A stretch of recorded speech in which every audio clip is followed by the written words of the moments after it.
হঠাৎ করে ধর্মীয় ইস্যুকে লক্ষ্য করে বা যাদের ষড়যন্ত্রের কারণে আজকে মোস্তাফিজকে রিলিজ দিয়ে দেওয়া হয়েছে, আমার কাছে মনে হয় যে এটার বিষয়ে ভিতরে আরও তদন্ত করে খতিয়ে দেখে এটা কেন হলো এবং কেন আজকে ধর্মীয় ইস্যুকে সামনে রেখে কলকাতাতে মোস্তাফিজকে ঢুকতে দেওয়া হবে না, মোস্তাফিজকে রিলিজ দিয়ে দেওয়া হয়েছে, এই বিষয়টা আমার মনে হয় যে আমাদের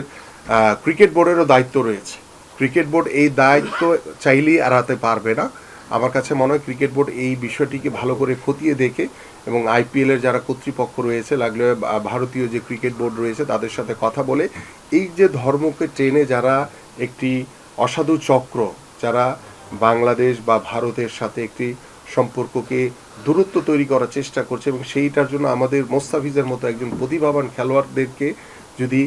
রিলিজ দিয়ে দেওয়া হয়, এটি আমাদের জন্য অবশ্যই দুর্ভাগ্যজনক। বাট এটিকে আমি অবশ্যই মনে করি যে তদন্ত করে খতিয়ে দেখে এটি কেন হয়েছে সেটিকে যাতে আমরা জাতির সামনে উপস্থাপন করতে পারি। আন্তর্জাতিকভাবে যে খেলাধুলার যে বিষয়টি, সেটি রাষ্ট্রীয়ভাবে আমাদের যারা সরকার রয়েছে তারা দেখবে এবং আমাদের যারা ক্রিকেট বোর্ড রয়েছে তারা দেখবে, কিন্তু মোস্তাফিজ আইপিএল না খেললে হয়তোবা ব্যক্তিগত মোস্তাফিজ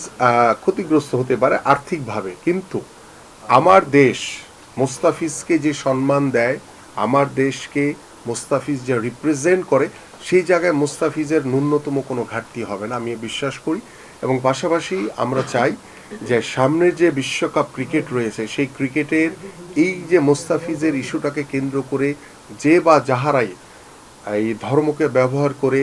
দেশি বিদেশি ষড়যন্ত্রের মাধ্যমে মোস্তাফিজের মতো একজন প্রতিভাবান ক্রিকেটারকে নিয়ে যে আন্দোলন বা যেই বিষয়গুলো ভারতীয় গণমাধ্যমে তুলে ধরেছে, এই বিষয়গুলো আমার কাছে মনে হয় যে ক্রিকেট বোর্ড অতি দ্রুত, ভারতীয় ক্রিকেট বোর্ড এবং অন্যান্য আইপিএলে যারা রয়েছেন তাদের সাথে কথা বলে, যেহেতু সামনে বিশ্বকাপ, সেই ক্ষেত্রে আমাদের ক্রিকেটাররা ভারতে গিয়ে খেললে একটা শঙ্কার জায়গা কিন্তু থেকে যায় এবং সেই শঙ্কার জায়গাটা কিভাবে দ্রুত কাটিয়ে উঠবে সেটা আমি ক্রিকেট বোর্ড এবং আমাদের সরকারের যারা দায়িত্ব রয়েছে আমি তাদের কাছে ছেড়ে দিলাম যে আপনারা দ্রুত সময়ের ভিতরে এই বিষয়টি আলোচনা করে কিভাবে দ্রুত সুরাহা করা যায়।